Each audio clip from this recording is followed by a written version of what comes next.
it's good here. The quality of roads are good, and even the transportation systems that they are having is quite matured. Unlike other states, you really have to struggle to reach from A to B, and here the boards and everything are already well displayed. It is quite clean, and the quality of the roads are awesome.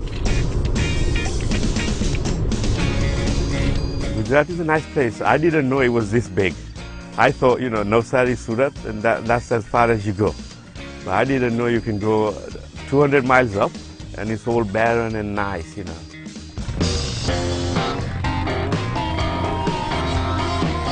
People who are not actually into biking or who are not actually into a regular routine-based traveling on bikes, just for the fun sake, join or go through such tours and get the best out of it. So it becomes really difficult to match up with different kind of people's pace of riding and the style of riding and all that. But it's always good that you ride separately so that you avoid collision, avoid mishaps, and let that guy also have the fun and you have the fun in your way. Just to hear the roar of the fat boy sound, just you and me and your blood. The best thing about this entire group is there are professional riders, there are semi-professional riders, there are brand new riders, and there are average riders. So you just have to understand which group you fit in, That's happened to me. I started off as a beginner trying to understand what it is. Then I found like other three guys really zipping, and I joined them. Well, this is my first time that I'm riding in a group because I usually ride solo. So it's interesting. It's a new experience. I mean, it's fun at times. At times it can be pain. Every mile you burn just feels so right. 65 horses and you're out of sight. No one else on earth ever feels so. And then with all the group with you, it gives you energy to, you have to keep following. Even if you're last, it's not a race, it's a tour. So even if you're last, you've still done it. The main thing is doing it and being there. Just in short, it is an overwhelming experience. You are riding with 30 odd riders who they are thumping together, and you can not just your own vehicle, but even the other guys who are thumping. You're even in the helmet, you are just overwhelmed. The sound is too much, and when you're passing in such a column of riders, you see the villagers and people nearby. They are really waiting and clapping and showing you hands, and that's different. That's the fun of it. That's the fun of the ride.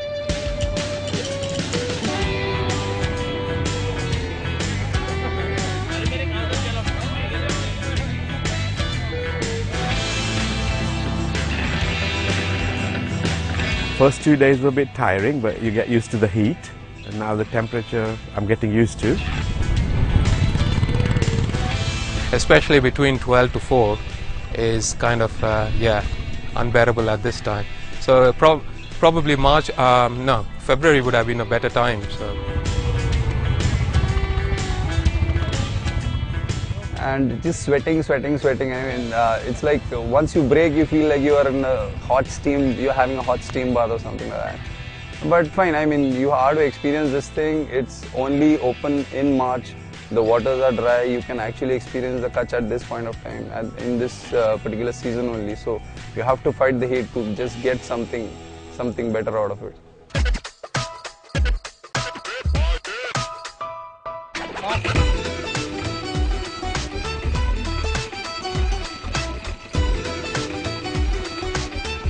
Well, while travelling in and around Kutch, you can't help but notice the local mode of public transport here, the Chhagda, and in many ways in terms of the gearbox and the engine that it runs on, it is quite similar to our very own Royal Enfields.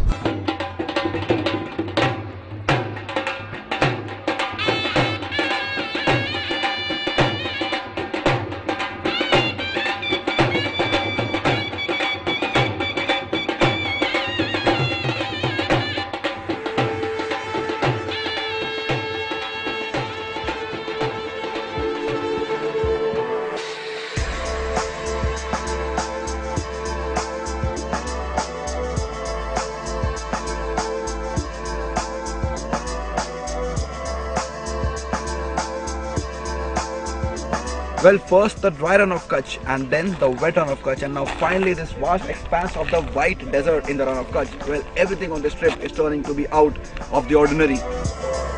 I think the sunset made it even more splendid. Actually, we reached at the right time, luckily, and the sun was just about to go down, and it had a beautiful reflection on that entire white salt, and the look was phenomenal.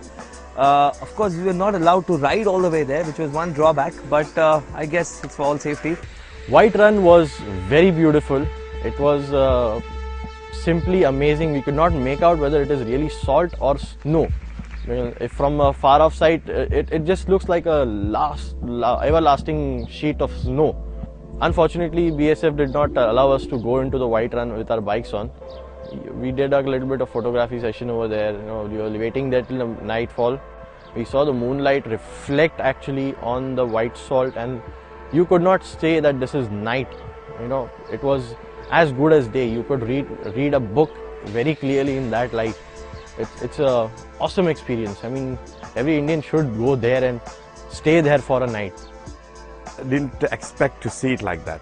I thought, there was going to be water everywhere, but all salt, and it was nice to be there. The sunset was very good.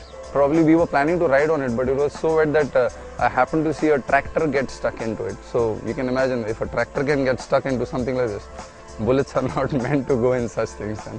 Cameras were all out, yeah. Everyone was shooting. All were giving some Kingfisher models sitting, standing next to their bikes. Everyone looking nice and wonderful.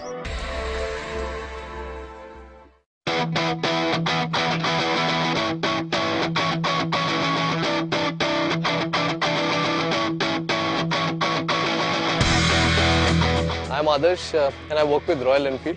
Today we are going to be looking at some riding gear. We'll start with a helmet first. You should always take care that once you move your head, it shouldn't move independent of your head. This is a jacket, not just a simple full sleeve jacket, but it's also got body armor. As you can see here, it's got a elbow foam on each side. It's got shoulder protection, shoulder armor. It's also got a back foam. This is a motocross pant. It's again got some foam here, as you can see. So when you're riding the bikes, most often when you have a fall, this cushions the blow to some extent and keeps you safe. To protect your knees, we've got these knee guards. You just put them on and here. As you can see, these are summer riding gloves. They've got these vents for airflow. In case of any mishap, your knuckles are protected, and this again cushions the blow. This is a hydration pack. All you need to do is put on your riding gear and put it on your back, buckle up like this. And this is the nozzle. This is the bite valve, and these are motocross boots. They've got this inner lining inside, these locks, which work very well. This riding gear is any day better than not wearing any riding gear and then regretting it. So I think I'd like to call this money well spent. Yeah.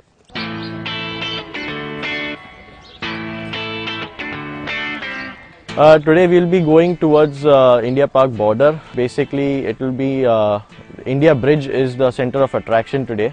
About 300 kilometers of ride to and fro. They are saying that this is also a very different terrain to ride into, and being one of the iconic structures, that is India Bridge, so we'll be having a look at that iconic structure as well.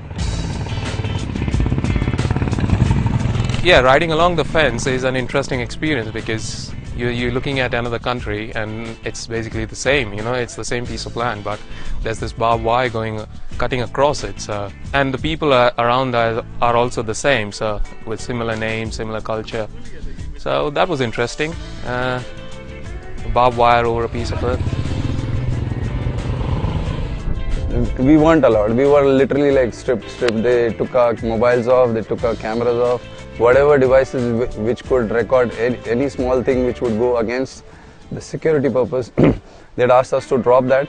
But what all memories I have, they can't wash it out no matter. It'll be washed with time and with me, probably. But that's how I've captured it, and it's always going to be with me.